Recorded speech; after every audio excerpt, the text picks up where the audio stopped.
inyong lahat. Magandang umaga po, Ma'am Maylin. Bago kayo umupo ay pakiayos muna ng inyong mga upuan at makipulot ng mga lalaki sa iyo.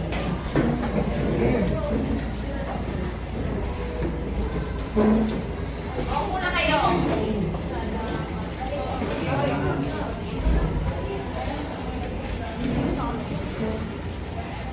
Boys na ba? Upo na.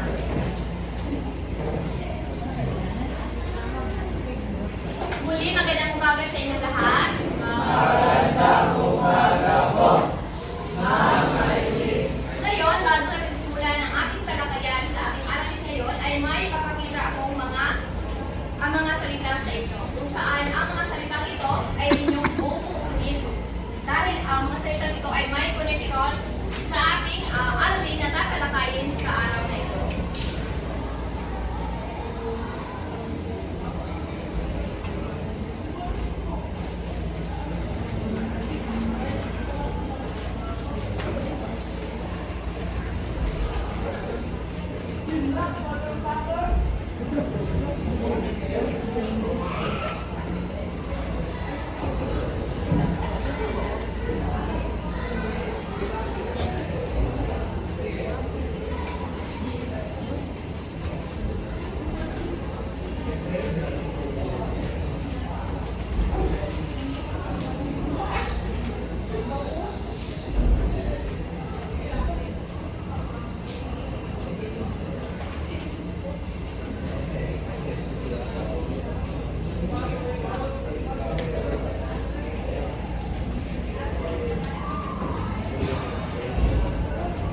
Pakibasa ng mga salita. Arkitekto, buo, kapayapaan, mundo. Ang mga salita ito ay inyong bubuuin sa isang pangungusap. Sino magbibigay ng iko-connectan niyo ang bawat salita. Buo, kapayapaan, mundo. Gagamitin niyo ito sa isang pangungusap.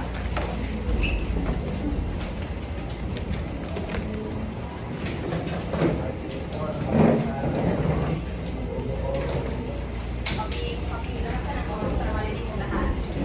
Arkitekto, nakapayapaan ay buo. Tama. Ang arkitekto ng kapayapaan ang buo sa ating mundo. Bigyan ng isang palakpak. Dahil si AJN ang masagot ay may bigay sa iyo. Madali.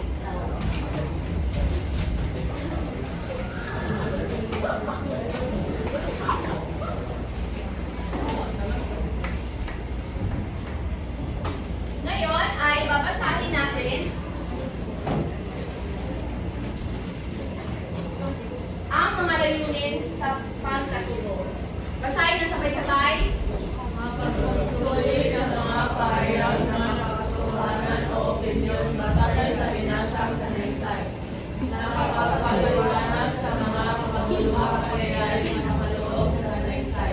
Nakakapagbabahagi sa mga aral na natutunan sa binasang sanaysay. Yan ang tatlong layunin na dapat nating matamo sa araw na ito.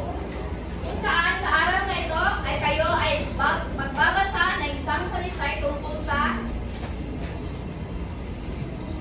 mga arkitekto ng kapayapaan. Kung saan kayo ay hahatiin ito sa 5 pangkat. Una at pangalawang hanay, kayo ang unang pangkat. Pangatlo at pang-apat na hanay, pangalawang pangkat. Pang-lima at pang-anim na hanay ay pangatlong pangkat. Pang-pito at pang-walong hanay ay pang-apat na pangkat.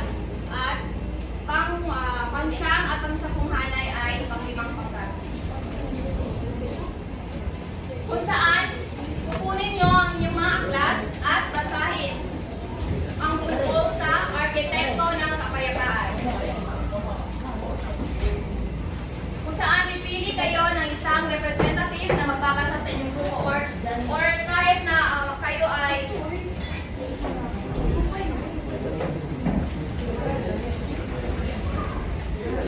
kayong maingay. Diba sinabihan ko kayo kahapon na magdala kayo na aklat?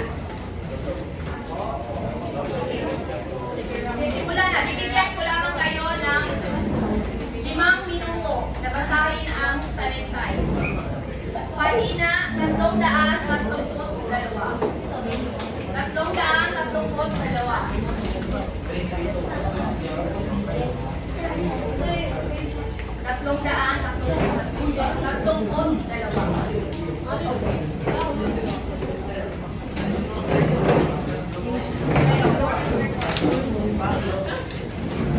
Basahin at unawain at pagkatapos ito ay may mga katanungan na ako sa inyo.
Tapos na kayong class?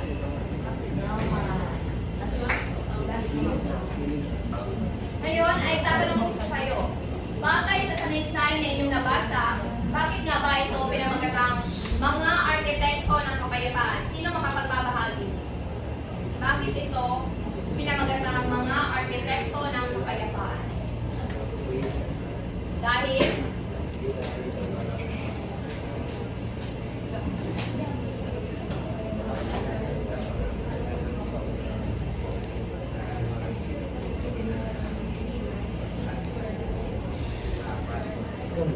dahil sa mga American. Ano pa? Bakit mga arkitekto ng kapayapaan? Ano nga bang ginawa ng isang tauhan o ang sumulat nito para mabigyan ng kapayapaan? Okay? May idea ba kayo?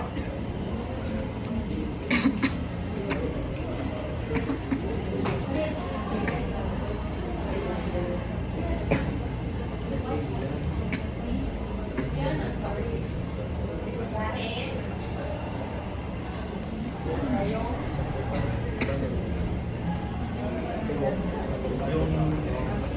ano siya?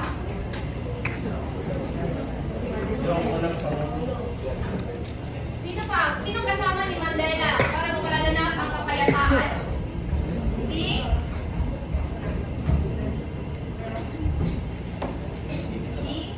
Sino?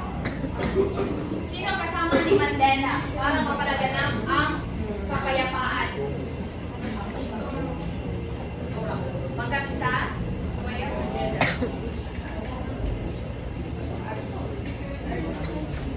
Tama, si Archbishop Desmond Tutu.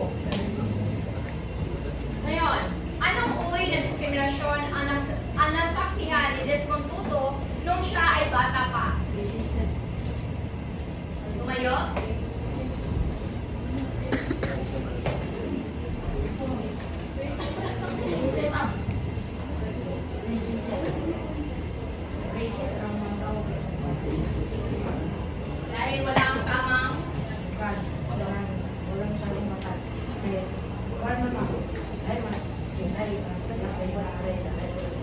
Iba ang para sa tama. Walang pantay-pantay na pagtrato sa mapuputi at maitim. Kung saan nagkakaroon ng discrimination. Nakakuha ay ang pagkakalawa. So, anong uri ng sistema ang umiira ni Desmond? Anong uri ng sistema ang umiira noong panahon iyon? Anong sistema? Ano ang patos? Yung sistema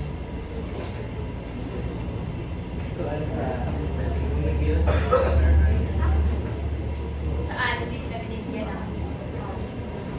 Tama. Kung saan, ito ang sistema na kumitil sa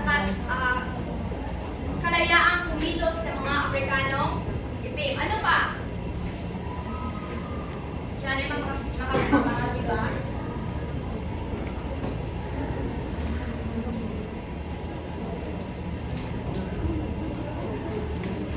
Anong edad kailangan lang lumabas?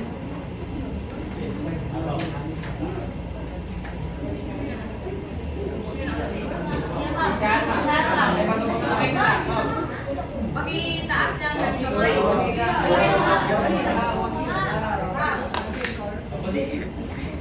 Labing-anim pataas. At ano yung binigyan ng exemption na pwedeng lumabas? Sige.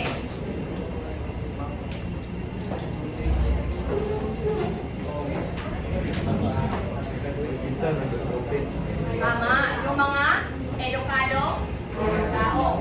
Kung sila ay binigyan ng pribileyo na pwede silang lumabas.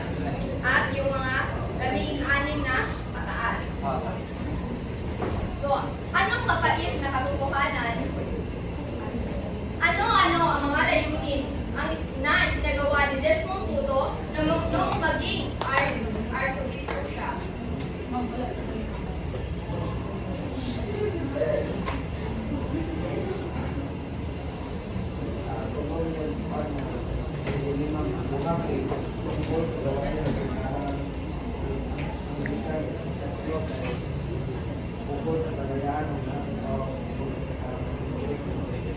Tama. Ang tatlo ay pakiulit, pangkat-apat. Ano ang tatlong layunin? Pangkat-apat.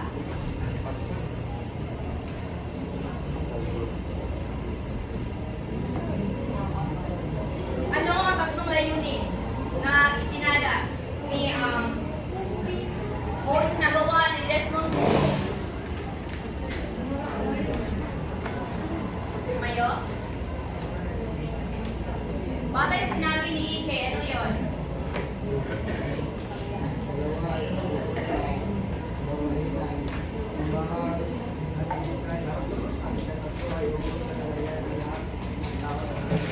Tama. Tama ba yung kanilang sagot, Ike? Basta pareho ng basa ibigay mo. Maraming salamat.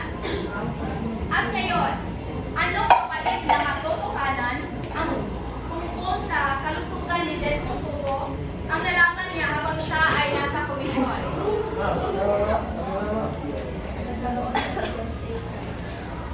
At paano niya ito tinanggap? Pagkat dalawa yun.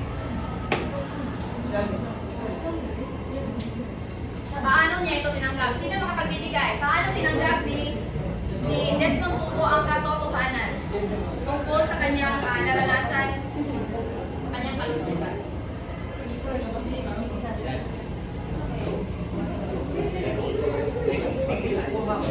Kasi, sabi ko kasi yan,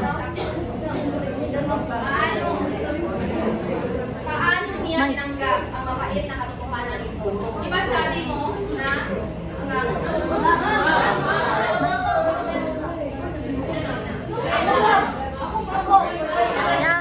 pakinggan ko ang lahat ng iyong masagot.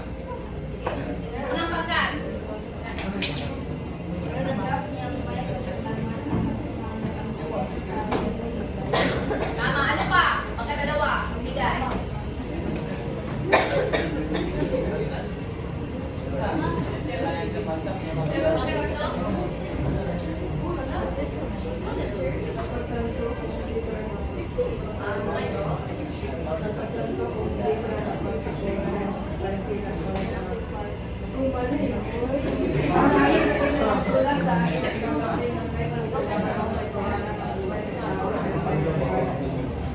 Tama. Pangkat, apat.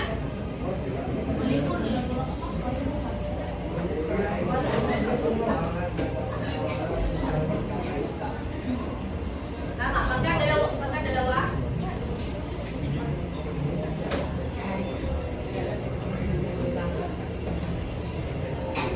Tama. Lahat na inyong sagot ay tama. Dahil marami naman doon, di ba? Kung paano niya tinanggap ang mga mapapait na katotohanan kung saan ang kanyang sakit ay nagtulak sa kanya na tanggapin ng may pasasalamat ang katotohanan ang buhay ng tao ay may hangganan. Hindi siya nag-isip ng negatibo kung saan siya ay nag-isip ng mga positibo sa kanyang buhay. Dahil alam naman niya na hindi naman mababago, hindi naman mawawala ang kanyang sakit kapag nag-isip sila ng mga negatibo, di ba? Kaya inisip niya kung ano yung nararapat. Ang nakakuha ng maraming puntos ay ang pangkat dalawa. Bigyan ng 5 palakpak ang pangkat dalawa. Dahil sila ay nakakuha ng maraming puntos ay may ibigay ang kanilang at namin na kayo bumalik sa inyong mga buwan. Ang sanaysay. Anong damdamin? So, bakay sa sanaysay na inyong nabasa. Ano? Ano yung kapag-ibigay? Anong pinakita nito?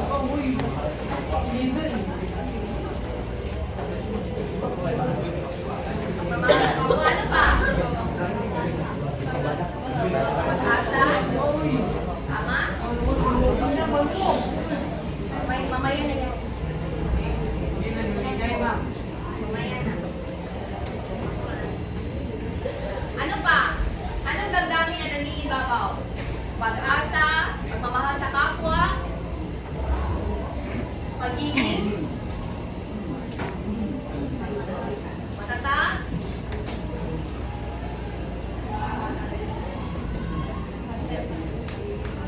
dapat ay may pantay-pantay kung saan dito ay pinakita ng mga anak ng sumulat ng sanaysay ang kanyang kabayanihan. Dahil sa kanya ay dahil nakatulong din siya na mabigyan ng kalayaan ang mga tao kung saan para mabigyan ng pantay-pantay na karapatan ang mga maputi at maitim. So ano ang layunin ng sanaysay? Ano ang nais nitong iparating sa mga mambabasa o tagapakinig? Ano ang layunin? Layunin na ito na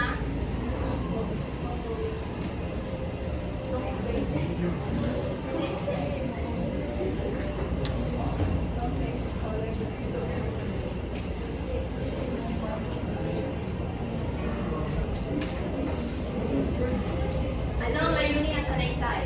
Ano ang nais nitong iparating sa mga mambabasa o tagapakinig? Mayo?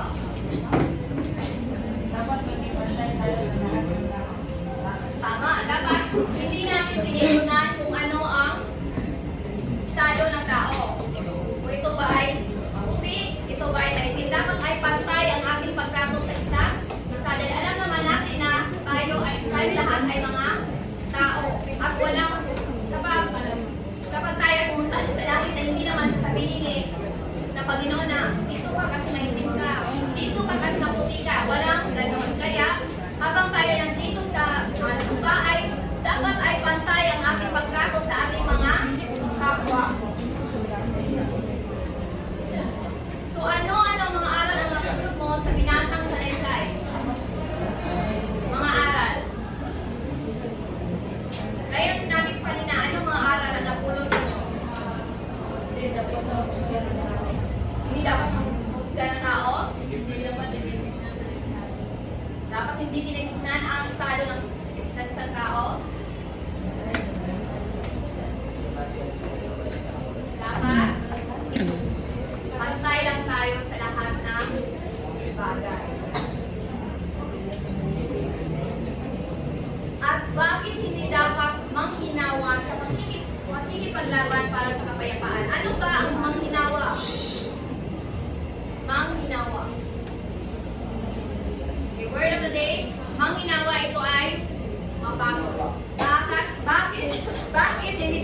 mapagod sa pagkikipaglaban para sa kapayapaan. Bakit nga ba hindi tayo dapat mapagod?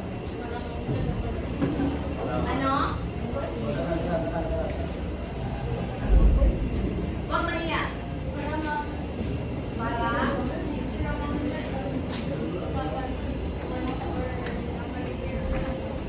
Para maging maunlad ang ating bansa. Ano pa?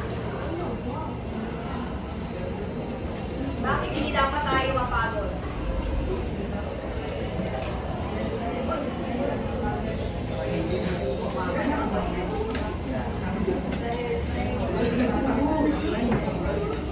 Tama?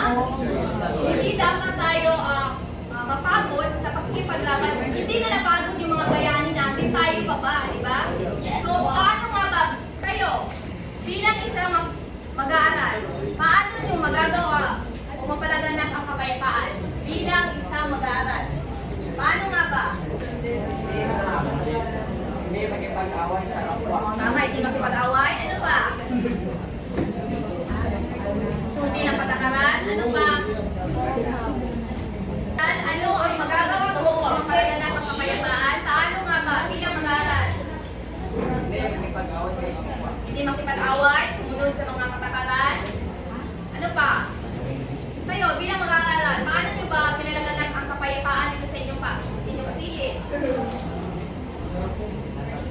Ikaw ka.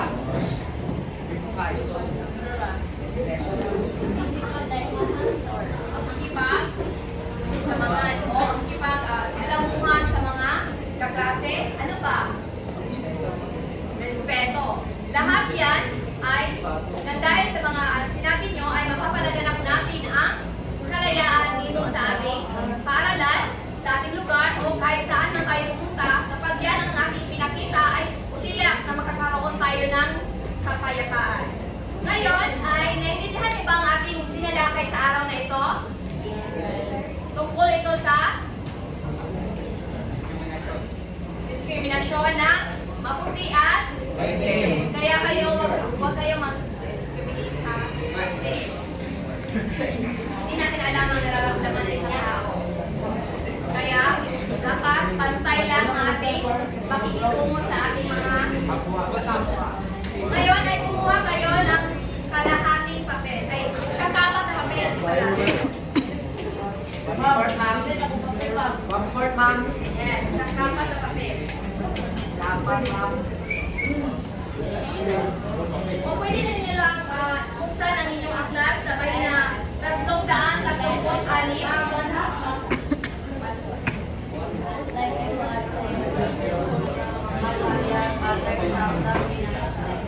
336. Bakit hindi nagbabasa yung iba?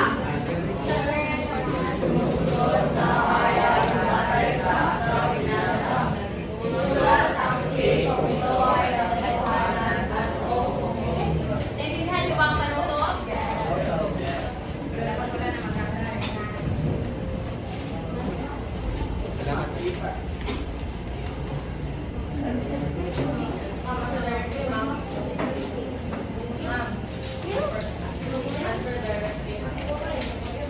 Tang aralin ay tapasan yung bukas.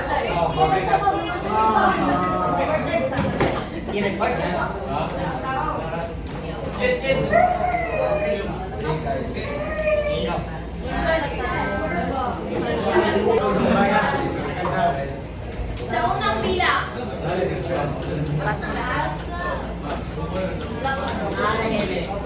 ang WASDO system ay tumitin sa kalayaang kumilos ng mga itim na African katotohanan o opinyon?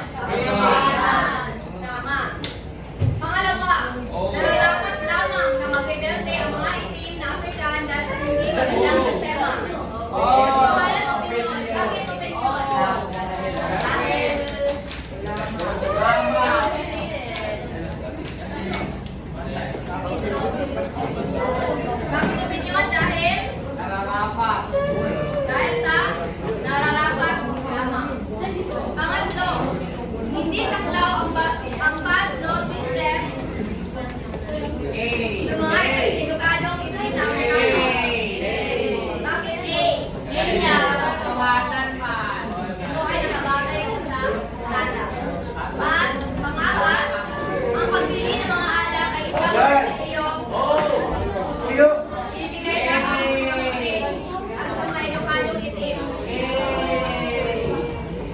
Okay, dahil ito ay isang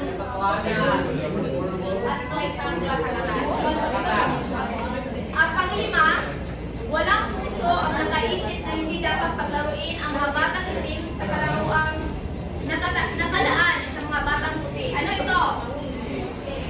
Gay or O? Anong sagot nyo? Gay or O? Gay or O? Panglima. Bakit gay? Bakit O?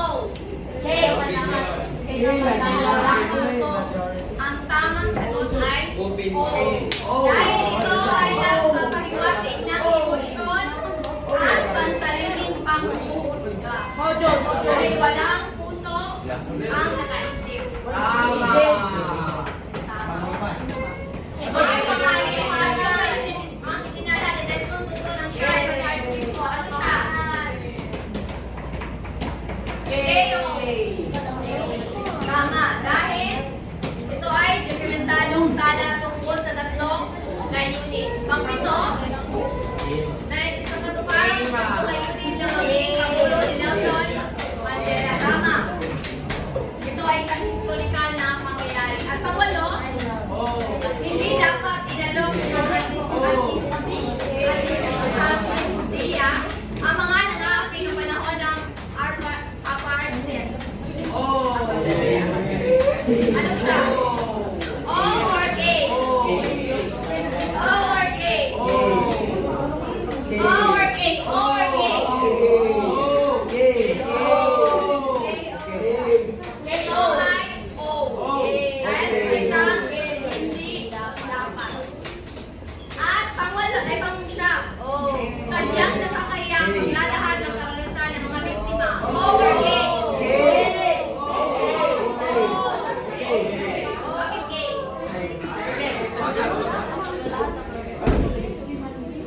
O or A? Ang tamang sagot ay O. Dahil salitang nakakaya. Saan sinabi mo lang ano yung okay, parang hindi siya nagtutuhanan. Binigyan mo yan. At pang-sampo, habang nakaupo sa komisyon, nilalaman niya mayroon siyang sakit na nagpaiba ng kanyang pananaw sa buhay. Gay or O? Dahil ito ay totoo. At kanyang isinalasa sa kanyang sanaysay.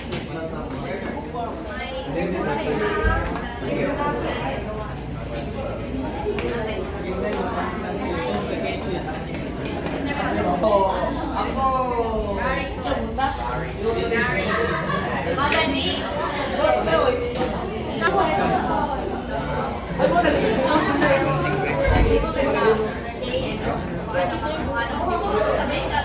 Sinabi yan yung